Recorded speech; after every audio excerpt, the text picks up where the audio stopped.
오늘 주신 하나님의 말씀 디모데후서 4장 말씀입니다. 1절에서 8절까지 저와 여러분이 한 절씩 교독하겠습니다. 저부터 읽겠습니다. 하나님 앞과 살아있는 자와 죽은 자를 심판하실 그리스도 예수 앞에서 그가 나타나실 것과 그의 나라를 두고 엄히 명하노니 너는 말씀을 전파하라. 때를 얻든지 못 얻든지 항상 힘쓰라. 범사의 오래 참음과 가르침으로 경책하며 경계하며 권하라. 때가 이르리니 사람이 바른 교훈을 받지 아니하며 귀가 가려워서 자기의 사욕을 따를 스승을 많이 두고 또 그 귀를 진리에서 돌이켜 허탄한 이야기를 따르리라. 그러나 너는 모든 일에 신중하여 고난을 받으며 전도자의 일을 하며 내 직무를 다하라. 전제와 같이 내가 벌써 부어지고 나의 떠날 시각이 가까웠도다. 나는 선한 싸움을 싸우고 나의 달려갈 길을 마치고 믿음을 지켰으니 함께 이제 후로는 나를 위하여 의의 면류관이 예비되었으므로 주 곧 의로우신 재판장이 그날에 내게 주실 것이며 내게만 아니라 주의 나타나심을 사모하는 모든 자에게 도니라. 아멘. 자리에 앉으시겠습니다. 인생의 마지막 순간에 남기는 말은 좀 특별합니다. 그래서 부모님이 만약에 세상을 떠나시면서 자녀에게 남긴 유언이 있다면 그 유언은 참 특별한 것이 됩니다. 뭐 재산 분할에 대한 것도 특별한 것이 되겠지만 어떤 인생의 방향, 목적, 태도에 관련된 그런 유언이었다고 한다면 그건 아마 자녀들 인생에 굉장히 오랫동안 영향을 미치지 않을까 생각을 해보게 됩니다. 여기 계신 여러분이 혹시 여러분의 자녀들에게 여러분이 유언을 한다면 여러분은 무엇을 유언하고 싶으신가요? 우리가 한번 생각해 봤으면 좋겠습니다. 만약에 어떤 글이나 편지 같은 걸로 남긴다면 그게 두고두고 볼 수 있는 거라서 이게 아마 여러분이 굉장히 고민하고 신중하게 작성하지 않을까 그런 생각을 해보는데 오늘 우리가 읽은 것이 바로 그런 편지입니다. 2000년 전 로마의 지하 감옥에 바울이 있습니다. 춥고 습하고 외롭고 쇠사슬이 매여 있는데 그가 에베소에서 목회하고 있는 자기 제자 그리고 자기 동역자 영적인 아들인 이 디모데에게 편지를 보내는데 이것이 유언과도 같은 편지입니다. 유언과도 같은. 그런데 이 편지 가운데 자기 죽음을 예견하고 있거든요. 지금 처형이 얼마 남지 않은 가운데서 편지를 보내고 있는데 게다가 4장으로 이루어진 편지 가운데 오늘이 마지막 장이거든요. 그러니까 이 유언 전체 유언이지만 그 중에서도 정말 마지막 부분에 해당되는 내용이다라고 할 수 있어요. 여러분 이걸 읽어나가면서 제 마음속에 참 뜨거워지더라고요. 아니 지금 감옥에서 쇠사슬에 매여 있고 노쇠하고 인생에 소망이 없을 것 같은 사람이 어떻게 이렇게 충만해져 있을까? 어떻게 초라해 보이지가 않아요. 거인 같아요. 큰 산 같아요. 이 바울이 이 글을 읽으면서 그가 소망의 면류관, 의의 면류관을 바라보고 있는 걸 보면서 제 가슴도 막 뛰게 되는 것 같아요. 이걸 보면서 나는 내 인생의 마지막을 이 바울처럼 보낼 수 있을까? 내가 그때 어떤 처지에 있을지는 전혀 알 수 없지만 그 처지와 상관없이 내가 이렇게 주의 영으로 충만한 가운데서 정말 내 영적인 자녀들, 내 육체의 자녀들에게 이렇게 그들을 향해서 너무나 분명하고 선명하게 내가 살아왔던 길에 대해서 회고하면서 이렇게 말할 수 있을까? 여러분 기대하게 됩니다. 저도 여러분도 바울처럼 그렇게 살 수 있으면 좋겠다. 그걸 소망하게 됩니다.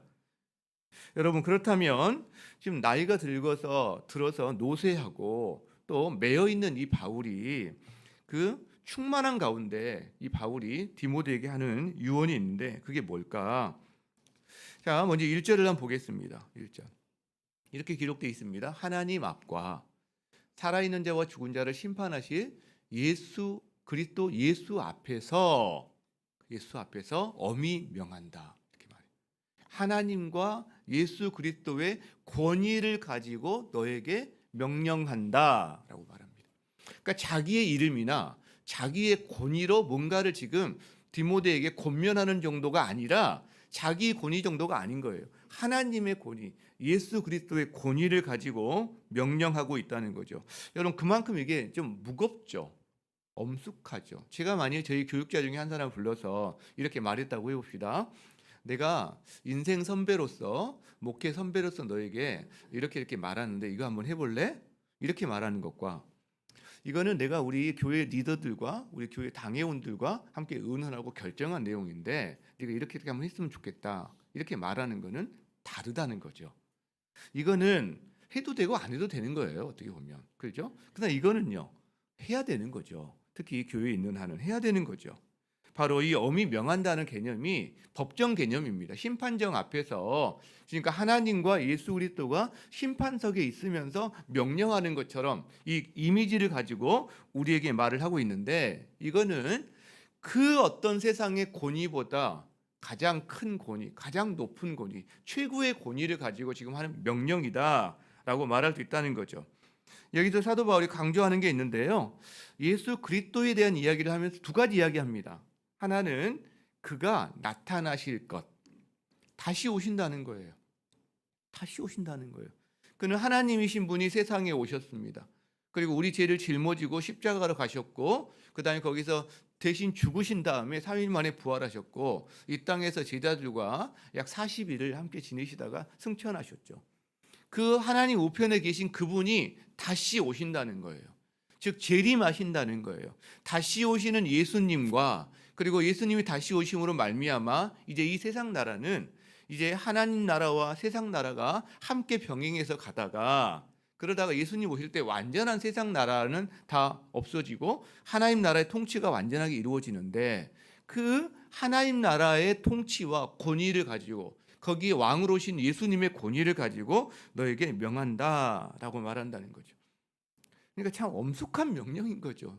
재림하시는 예수님, 그리고 하나님 나라의 왕으로 오시는 예수님의 이름과 권위를 가지고 말을 하고 있기 때문에, 여러분 이거는 사도 바울이 그냥 하는 게 아니라 예수님이 똑같은 말씀하셨거든요. 마태복음 28장에서 예수님이 이런 명령을 하시거든요. 예수께서 나와 말씀하여 이르시되 하늘과 땅의 모든 권세를 내게 주셨으니, 즉 예수님이 하늘의 권세, 땅의 권세를 가지고 너희에게 말한다 하면서 19절 말씀하시는 거죠. 모든 민족을 제자로 삼아라. 아버지, 아들, 성령 이름으로 세례를 베풀고 내가 너희에게 분부한 모든 것을 가르쳐 지키게 해라. 볼지어다 내가 세상 끝날까지 너희와 항상 함께 있을 거야. 여러분 이 예수님의 이 가장 지상 최고의 명령, 최고의 권위를 가지고 우리에게 주신 명령과 사도 바울의 지금 명령이 사실 일맥상통한다라는 거죠. 그 권위에 있어서도. 자, 그렇다면 이것이 디모데에게만 준 명령일까요? 1차적으로 디모데와 에베소 교회겠지만 그 다음에 오고 오는 모든 그리스도인들에게도 동일하게 주는 명령이기 때문에 우리들에게도 동일하게 적용될 수 있다라고 할 수 있는데, 그러면 이 권위를 가지고 하는 명령이 무엇일까? 2절에 나옵니다. 같이 한번 읽겠습니다. 시작. 너는 말씀을 전파하라. 때를 얻든지 못 얻든지 항상 힘쓰라. 범사에 오래 참음과 가르침으로 경책하며 경계하며 권하라. 이렇게 말씀하죠. 여러분 그 명령의 핵심이 지금 뭡니까? 너는 말씀을 전파하라. 너는 말씀을 전파하라. 이것이 하나님 앞과 다시 오시는 예수님, 그리고 하나님 나라의 왕으로 완전케 사시기 위해서 오시는 예수님을 두고 그의 권위로 내린 명령입니다. 너는 말씀을 전파하라. 이 말씀이 뭘까요? 그 말씀이거든. 너는 그 말씀을 전파하라. 디모데에게 위탁한 말씀.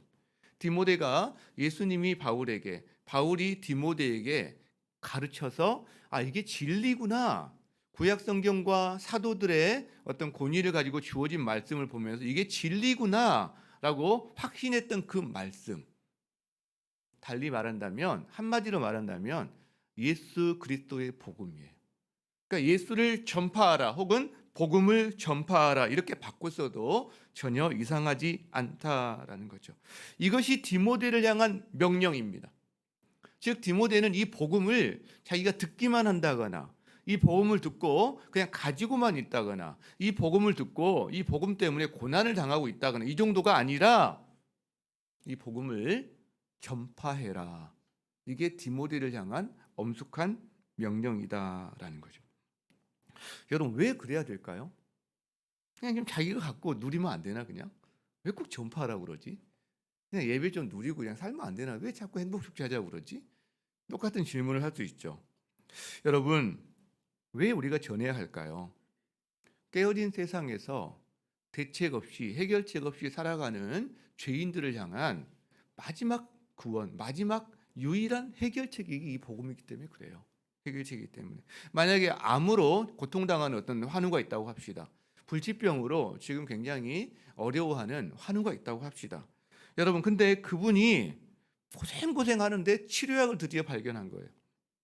그 치료약을 어떻게 자기가 사용하고 나서 차도를 보고 회복을 했다고 합시다. 여러분 그러면 가만히 있겠어요? 가만히 있지 않죠. 만약에 똑같이 자기와 비슷한 어떤 그런 걸로 여러 가지 질병이나 암이나 불치병으로 고생하고 있는 사람이 내가 사랑하는 사람이라면, 나의 가족이라면 모른 채 하고 있겠어요? 그럴 수 없죠. 모른 채 한다면, 자기만 누리고 있다면 무책임한 거죠. 어떻게 보면 지금 그 이야기를 하고 있다라는 거예요. 자, 그래서 너는 말씀을 전파하라 하시면서 두 가지를 덧붙입니다. 하나가 뭐냐면 때를 얻든지 못 얻든지 항상 힘써라. 이게 첫 번째예요. 때를 얻든지 못 얻든지 항상 힘써라. 왜? 생사가 달린 문제이기 때문에, 긴급한 문제이기 때문에. 소방서 119는 24시간 대기합니다. 왜? 생사가 달린 문제이기 때문에 대기하는 거죠. 그죠? 여러분 디모데에게 이렇게 말하고 있는 거예요. 에베소 교회에도 초대교회에 핍박이 몰려오고 있어요. 알아. 그리고 참 어렵다는 사정을 알아요. 그럼에도 불구하고 때가 좋든지 안 좋든지, 네 컨디션이 좋든지 나쁘든지 너는 네가 기회가 되는 대로 이거를 전파하고 준비하고 있어야 돼라는 말을 하고 있다는 거예요. 실제로. 여러분 우리가 가장 잘 사용하는 것도 그거 아닙니까? 핑계가 지금 때가 아닌 것 같아. 계속 미루는 거예요. 때가 아닌 것 같아. 그리고 내가 지금 컨디션이 안 좋아. 내가 충만하지가 않아. 오늘도 한판 하고 나왔는데 무슨 내가 이 복음을 전해. 이게 늘 우리의 핑계 아닙니까? 근데 말씀하시는 거죠. 때를 얻든지 못 얻든지 항상 힘써라. 이렇게 말한다는 거죠. 항상 힘써라. 그리하면 복음의 역사를 경험하게 된다는 거예요. 이게 첫 번째고, 또 말씀을 전파하라에 붙어오는 또 하나의 말씀이 있는데, 범사의 오래 참음과 가르침으로 경책하며 경계하며 권하라 이렇게 말합니다. 그러니까 복음을 전할 때 이 경책하며 책망하는 거죠. 경계하며 또 권하는 거, 격려하는 거거든요. 하나하나 말할 수 있지만 이렇게 이해하면 좋을 것 같아요. 지정의를 가지고 그 사람을 배려하면서 그 사람에 맞게끔 복음을 잘 전해라라는 거죠. 의심이 있는 사람에게는 의심의 장애물을 많이 좀 해소해 주는 게 필요합니다. 두려움이 있는 사람에게는 두려움을 이길 수 있는 길들을 좀 제시를 해 주는 게 필요합니다. 그러니까 지정의에 맞춰서 그 사람이 어린이면 어린이에 맞게끔, 어르신이면 어르신에 맞게끔, 남자 여자 다르잖아요. 그러니까 막무가내로 상대방은 전혀 어떻게 배려하지 않고 무조건 나는 복음을 맨날 시도 때도 없이 전해라, 그냥 이렇게 강압적으로 폭력적으로 전해라, 이런 말이 아닙니다. 전하는 거는 긴급해요. 사랑을 베푸는 건 긴급합니다. 실제로 이 복음을 전하는 게 사랑이니까 진정성을 갖고 나가는 건 긴급한데, 근데 그분의 상황을 배려해야 합니다. 주님이 우리에게 그렇게 하시잖아요. 인격적으로 하신단 말이에요. 실제로. 그죠? 그분의 아픈 것이 있다면 함께 아파해 주면서, 그분이 어려움이 있다면 함께 그 어려움에 마음이든 뭐든 동참을 하면서, 여러분 진정성이 통하지 그냥 기술 몇 가지 그냥 이거 안 통하는 시대 아닙니까? 옛날이나 지금이나 그건 마찬가지인 거죠. 그래서 우리에게 오래 참음이 필요합니다. 오래 참음이 필요합니다.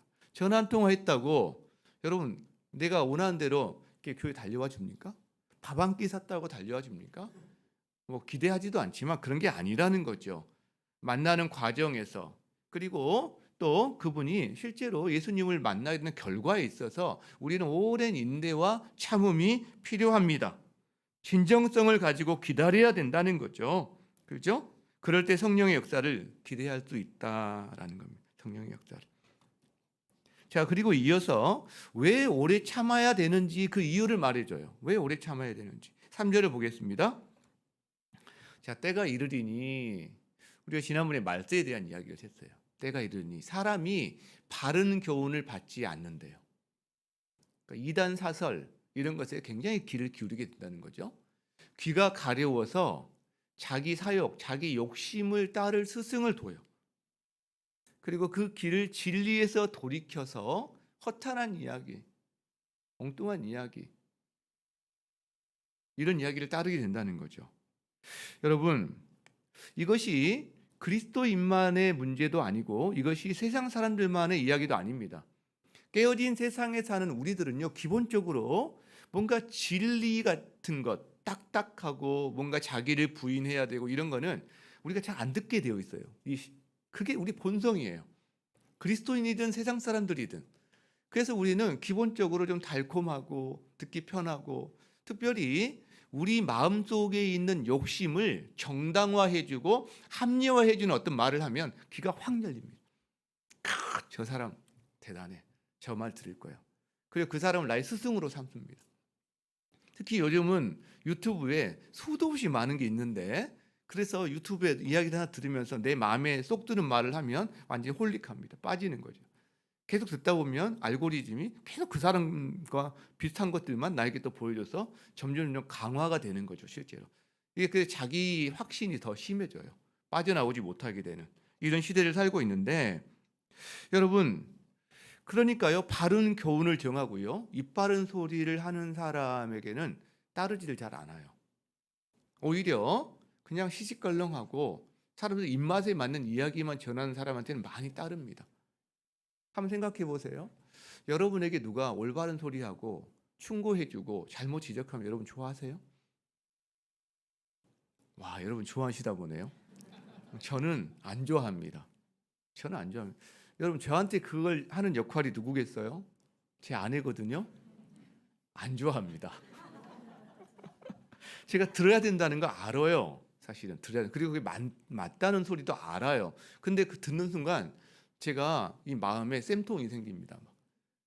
막 삐지고 싶고, 그래서 막 방으로 가버리거나 한참 있다가 내가 그러면 안 되지 하고 이제 돌이키는 시간이 저한테도 필요합니다. 그 정도예요. 저희가 본성이 그래요. 그렇죠? 근데 가장 가깝게 갈 길을 가장 사랑하는 사람이 해주는 말도 듣기 싫어하는데, 여러분 다른 사람 이야기하면 듣습니까? 안 듣죠. 안 듣죠. 그게 이 시대의 특징이라는 거예요. 디모데 당시에만 그랬습니까? 아니요. 지금 더할 수도 있죠. 사실은 더할 수도 있죠. 그래서요, 우리 시대의 사람들 역시 진리를 견딜 수 없어 합니다. 진리에서는 가까이 가고 싶어 하지 않습니다. 그리고 무엇을 따르고 싶어 하냐? 자기 욕심을 따르고 싶어 합니다. 세상의 풍조를 따르고 싶어 합니다. 이것이 모든 사람의 공통이라는 거예요. 그래서 자기가 듣고 싶어 하는 말을 해주는 사람만을 따라서 계속해서 그 사람을 스승으로 삼고자 합니다. 그러니까 설교를 쇼핑하는 일들이 너무나 많아진 시대를 살아갑니다. 여러분, 설교 쇼핑을 하세요. 그러나 좋은 설교를 쇼핑하세요. 제가 가끔 옥하는 목사님 설교 지금도 듣거든요. 좋은 걸 들으세요. 근데 할 일 없이 여러분 귀에 맞는다고 자꾸 들으면 그게 결과가 안 좋을 수 있습니다. 여러분 목자님에게 검증을 좀 받고 들으시거나 그런 게 필요합니다. 자, 그렇다면 이런 상황 가운데서 사람들이 그렇게 변해가는 시대를 살고 있는데 디모데는 어떻게 해야 될까? 자, 디모데는 이 절망적인 상황이 있으니까 그냥 말을 하지 않아야 되나? 아니면 어쩔 수 없지 하면서 포기해야 됩니까? 아니면 그 사람들하고 말해봤자 관계만 나빠지니까 그냥 좋은 관계를 유지하는 걸로 현상 유지해야 합니까? 이 질문이 디모데에게 생기는 거죠. 그래서 사도 바울이 5절에서 이야기합니다. 5절에서 우리에게 주시는 말씀으로 생각하고 한번 읽어봤으면 좋겠는데, 자, 시작. 그러나 너는 모든 일에 신중하여 고난을 받으며 전도자의 일을 하며 내 직무를 다하라. 여러분, 사람의 반응에 따라서 너의 하는 일을 굽어버리거나 포기하지 말고 신중하게 하되, 비교도 해야 되고 하되, 그러나 네가 해야 될 일, 너의 직무를 해라. 견디어나 끝까지 해라 라는 이야기를 하고 있다는 거죠. 그래서요, 우리가 한번 생각해 봤으면 좋겠어요. 여러분, 오늘 우리가 이제 분명하게 지금 듣게 되는 사실이 하나님의 권위, 예수 그리스도의 재림 다시 오심과 그 예수님의 나라를 두고 명령하는 핵심이 뭐였어요? 너는 말씀을 전파하라. 너는 복음을 전파하라, 이거였어요.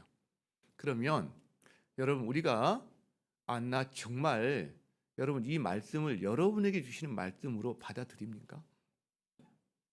그게 나에게도 허락하신 하나님의 엄중한 이게 사인이구나라고 여러분 받아들이십니까? 한 가지 질문 더.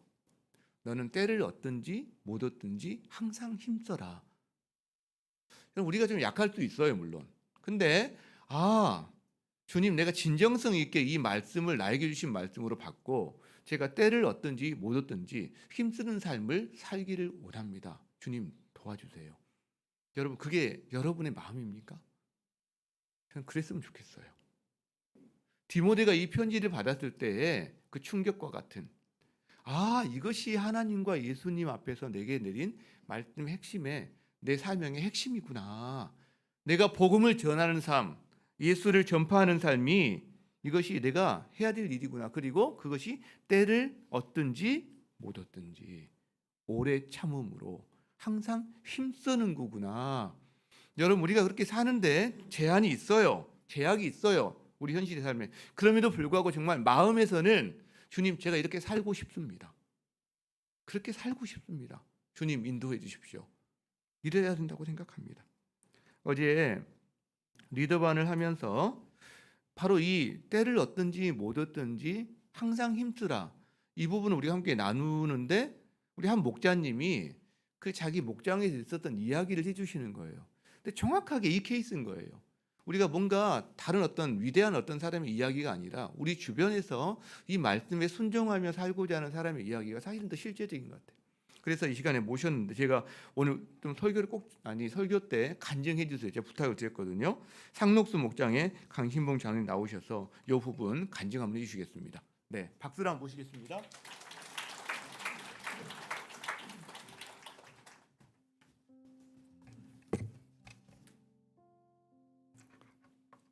안녕하세요. 상록수 목장 강신봉 목자입니다. 이번 행복축제간에 저희 상수 목장과 목원의 이야기를 여러분과 함께 나누고자 합니다. 저희 목장은 15분의 태신자를 정하였지만 대부분 멀리 계시는 분들이라 같이 기도하고 또 전화로 안부를 묻는 정도로 진행하고 있었습니다. 어느 날 목장 모임에서 행복축제는 어떤 사람은 태신자를 모셔오고 어떤 사람은 말씀을 전하고 어떤 사람은 섬기고 서로 은사에 따라 역할을 분담하여 진행하는 것이 중요하다는 나눔을 하는 중에 목은 한 분께서 요청을 하셨습니다. 본인이 실명을 밝히기 쑥스러워하셔서 그냥 집사님으로 칭하겠습니다.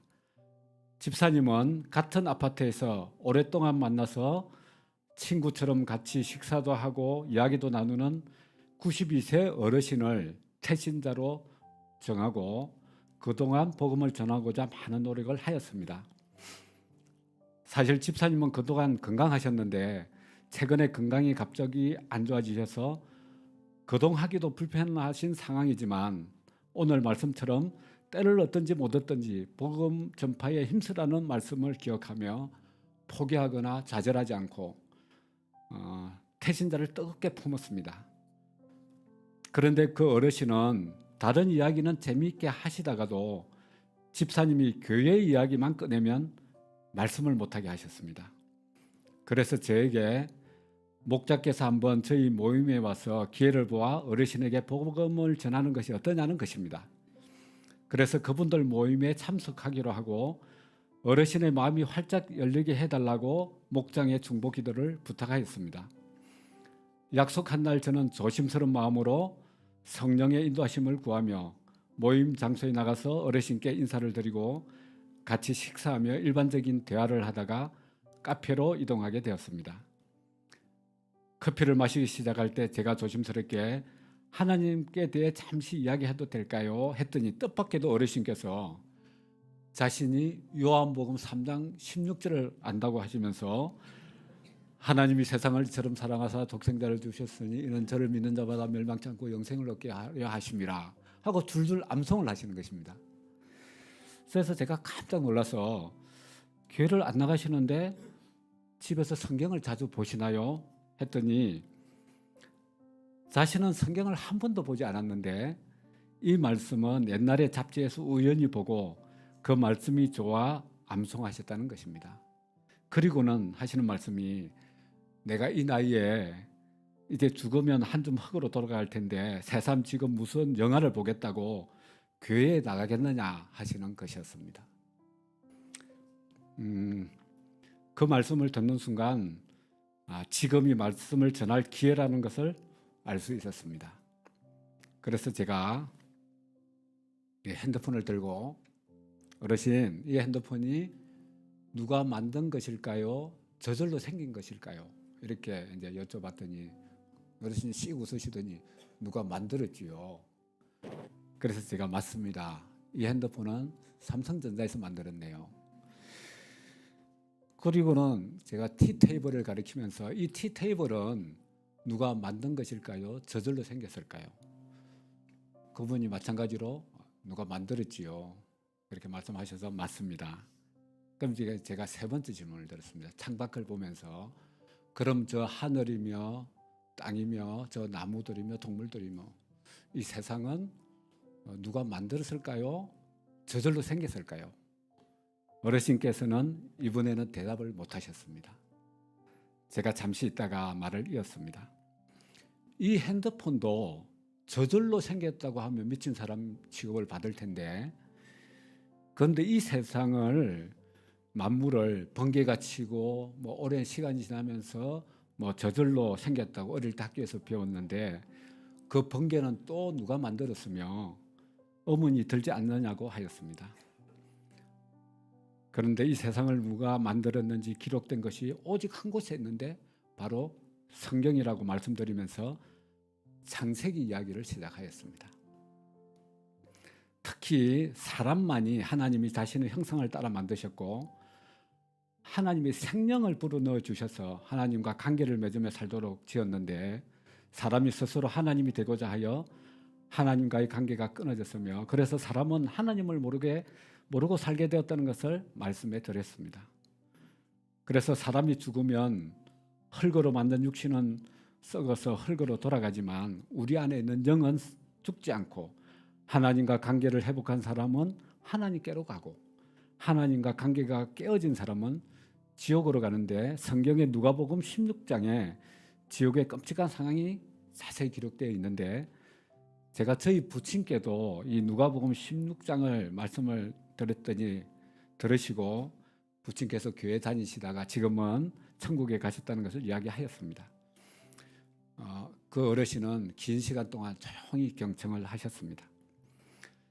우리가 그러면 하나님과의 관계를 회복하면 되는데 누구나 하나님의 자녀가 되는데 그래서 믿는 사람들은 서로 하나님의 가족이 되고 형제 자매가 되어서 서로 가까이 지내며 외롭지 않고 또 서로 힘이 된다고 말씀을 드렸습니다. 그리고 하나님과의 관계를 회복하는 것은 우리가 할 수 없다고 스스로 할 수가 없어서 그것은 우리가 태평양을 큰 배를 타고 가다가 바다에 빠졌습니다. 그 망망대해서 혼자서 허우적대다가 배에 다시 오를 수가 없는 상황이죠. 그때는 배에서 밧줄을 내려줘야지 붙잡고 올라갈 수 있는 것처럼 하나님이 우리에게 구원의 밧줄로 보내주신 분이 바로 예수님인데 그래서 우리가 그 예수님을 하나님 보내주신 예수님을 우리가 믿으면 하나님과 관계를 회복하고 하나님의 자녀가 될 수 있는데 어르신도 예수님을 믿고 교회도 나오시고 하나님의 가족이 되면 좋겠다고 말씀드리자 어르신이 이제 말씀을 하셨습니다. 어르신은 이제 부인께서는 현재 요양원에 계시고 자녀들과 같이 살고 계신데 솔직히 지금 너무 외롭고 쓸쓸하고 인생에 아무 낙이 없다고 이렇게 이제 자신의 상황을 말씀해 주시고 다만 그 집사님과 일주일에 한 번 만나서 같이 식사하고 이야기 나누는 것이 그 기다려지는 오직 한 가지 낙이라고 이제 말씀을 해주셨습니다. 그리고는 그 집사님을 너무 착하고 선하고 좋은 분이라고 이렇게 엄청 칭찬을 많이 해주시더라고요. 그리고 저에게는 오늘 들은 이야기는 생각해 보겠다고 하셨습니다. 그리고는 이제 그날 헤어지게 되었는데 며칠 후 이제 집사님을 통하여 이제 저에게 말씀을 전해주셨는데 그날 만나서 좋은 이야기를 들려줘서 고맙다 이렇게 인사 말씀을 해주셨고 지난주에는 교회도 나가보고 싶다고 하셨답니다.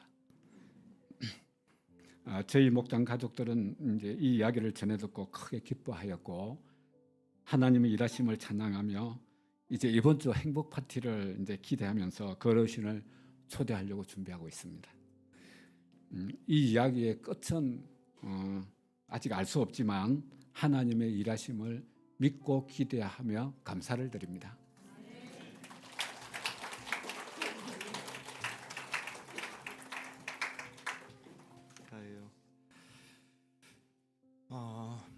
우리 성도들의 삶의 어떤 한 모습이라고 생각합니다. 너는 복음을 전파해라. 때를 얻든지 못 얻든지 항상 힘쓰라. 이 말씀 앞에 순종하며 살고자 하는 사람들, 그 사람들에게 또 하나님이 주시는 기회와 은혜들이 있다는 것을 우리가 알게 됩니다. 여러분, 이 이야기를 이 노 사도가 디모데에게 한 다음에 이제 자기 이야기를 해요. 자기 이야기를 하면서 자기의 죽음을 직감하고 있다는 이야기를 이야기합니다. 6절을 보면 이런 말이 있어요. 전제와 같이 내가 벌써 부어진다. 이게 뭐냐면 제사를 드릴 때 제물에게 아름다운 향기가 나게 하기 위해서 포도주를 붓는 이런 방법이 드링크 오퍼링이라고 그러는데, 그러니까 이 전제, 즉 자기의 피가, 자기의 생명이 그렇게 이제 곧 잘려서 참수당하고 죽게 된다는 걸 이야기하는 거죠.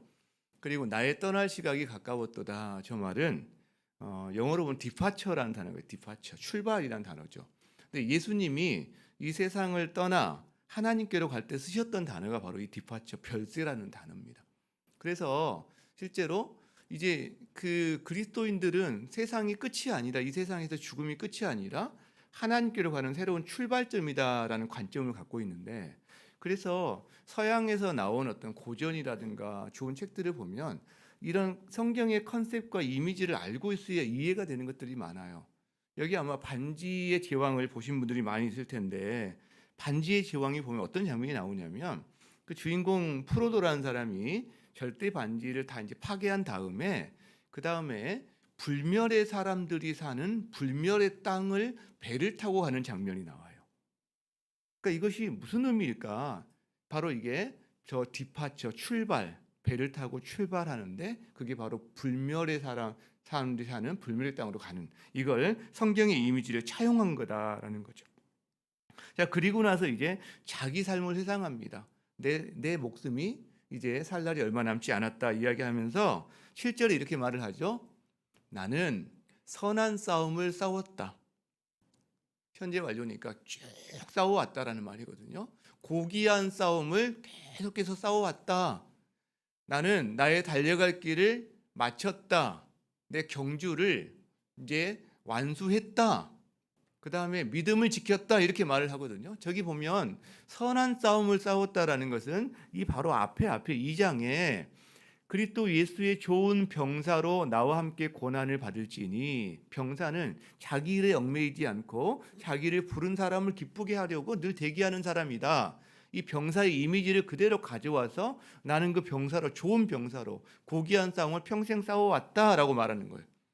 그리고 나의 달려갈 길을 마쳤다. 이거는 고대 헬라의 마라톤 경기를 우리가 연상하면 제일 좋을 것 같아요. 그 인생길을 끊임없이 달려야 되는 마라톤길을 자기는 이제 완주했다라는 거죠. 그리스도와 함께. 그리고 믿음을 지켰다. 주님을 향한 믿음.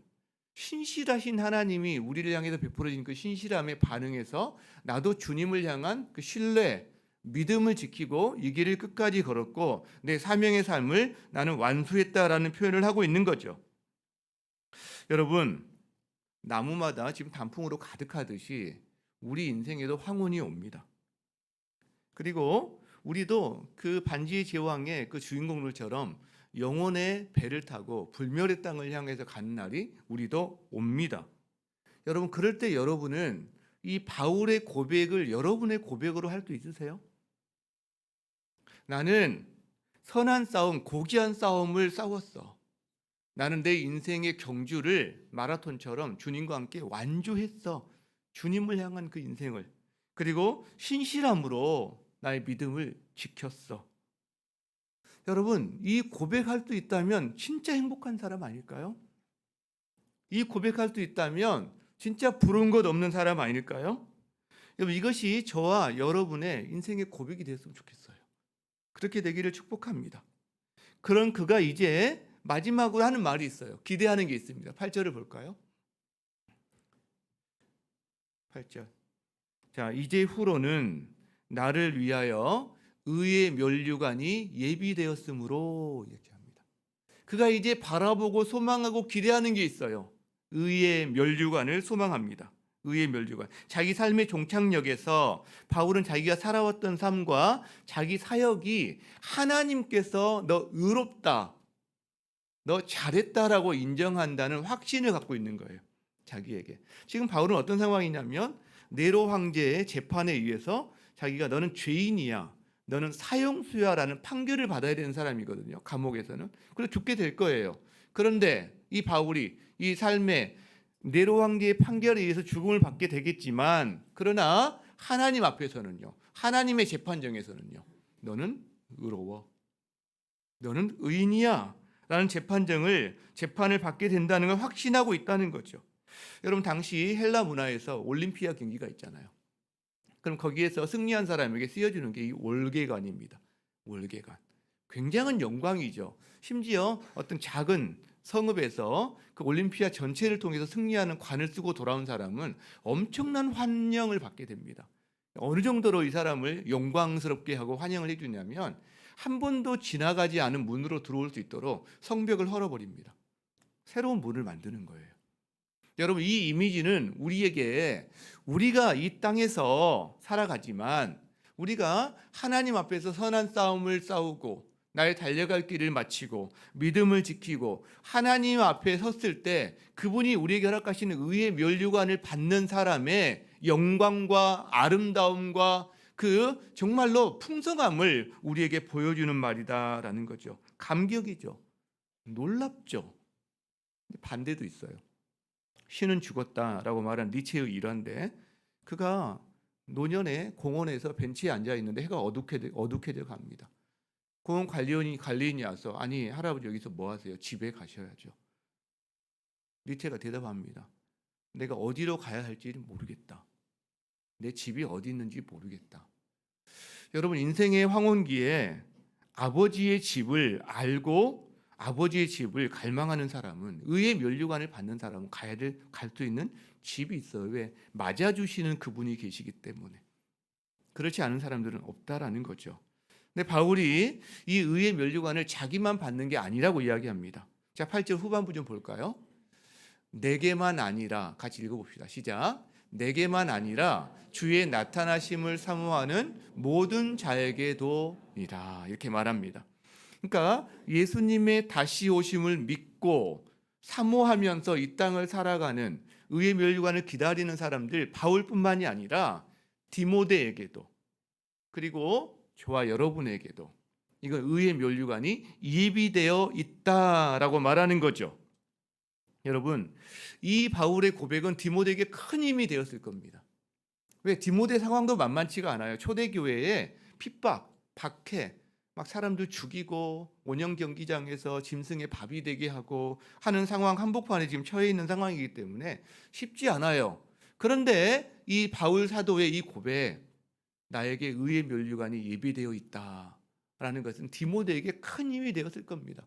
여러분, 우리 역시 마찬가지입니다. 우리가 초대교회 당시처럼 핍박을 받고 살아가는 세대는 아니지만 우리 역시 깨어진 세상에서 진리에 대해서 길을 닫고 살아가는 이런 성향들 때문에 우리 역시 괴로움들이 있습니다. 대가를 지불합니다.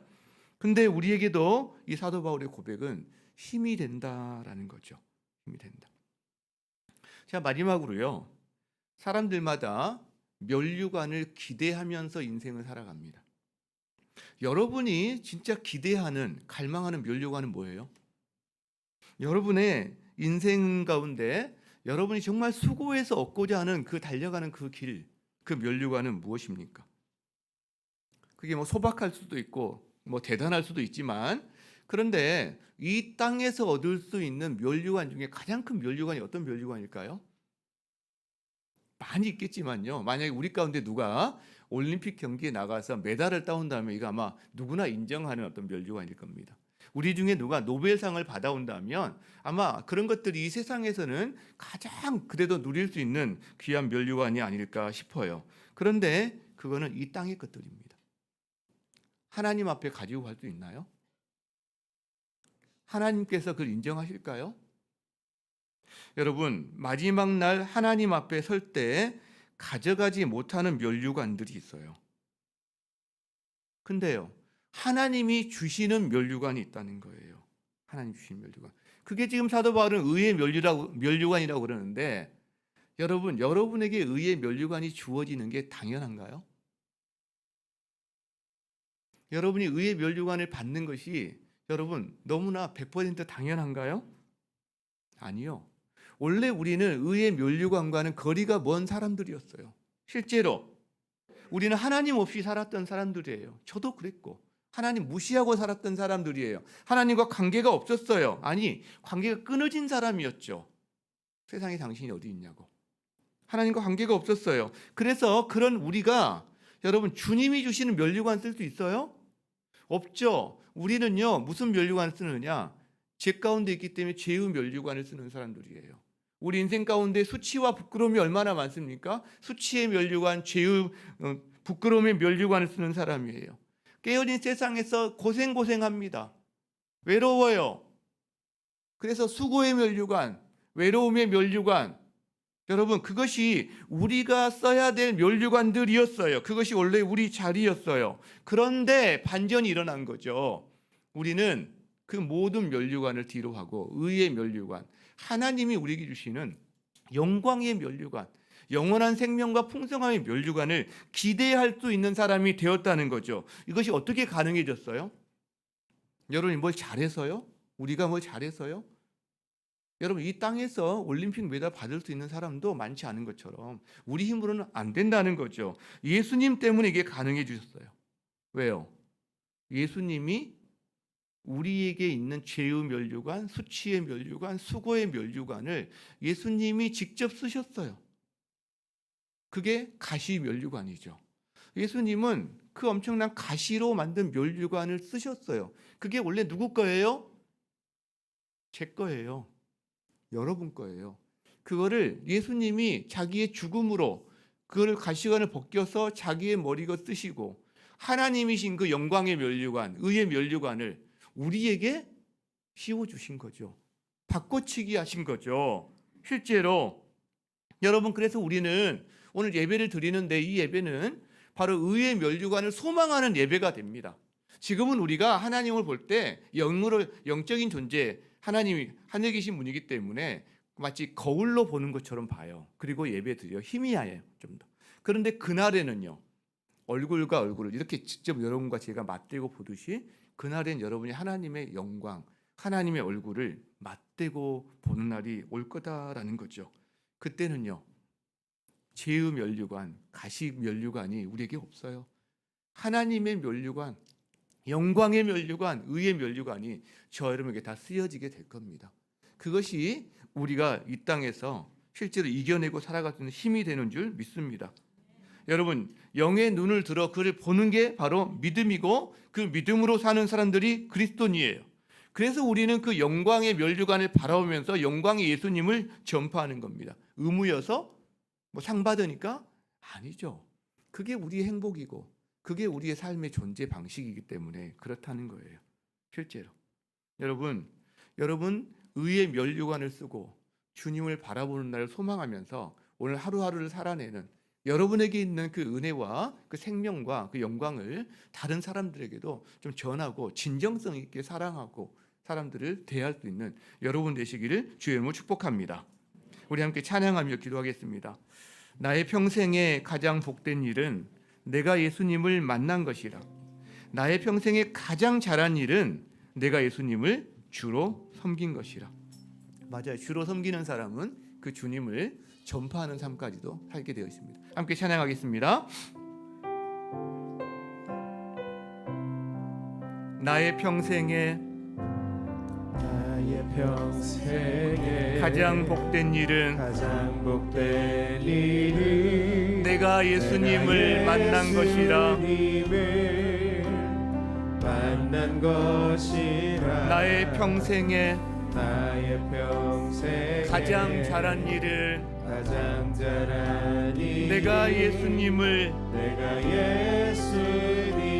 주로 섬긴 것이라. 이 세상 살 동안 내가 걷는 길이 때론 험하여서 넘어질 때도 주의 강한 손이 나를 붙드시니 나는 예수님만 주로 섬기며 살리. 아멘. 나는 주를 섬기는 것에 후회가 없습니다. 내가 걸어온 모든 시간 다 주의 은혜니 내가 걸어갈 모든 날도 주만 섬기며 살리. 오직 예수 이름 부르며 살아가리라. 나의 평생에 가장 복된 일은 나의 평생에 가장 복된 일은 내가 예수님을 만난 것이라. 나의 평생에 가장 잘한 일은 이게 우리의 고백인 줄 믿습니다. 내가 예수님을 주로 섬긴 것이라. 이 세상 살 동안 내가 걷는 길이 때론 험하여서 넘어질 때도 그때 주의 강한 손이 우리를 붙드십니다.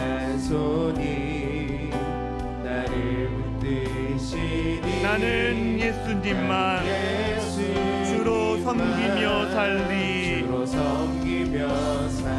우리의 고백으로 찬양드립니다. 나는 주를 섬기는 것에 후회가 없습니다.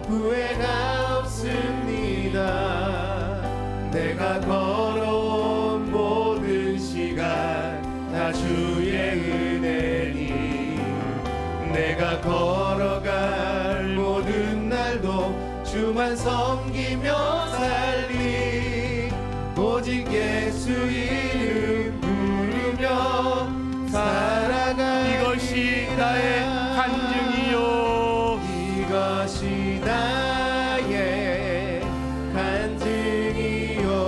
이것이 나의 찬송일세. 이것이 나의 찬송일세. 나 사는 동안 끊임없이 구주를 찬송하리로다.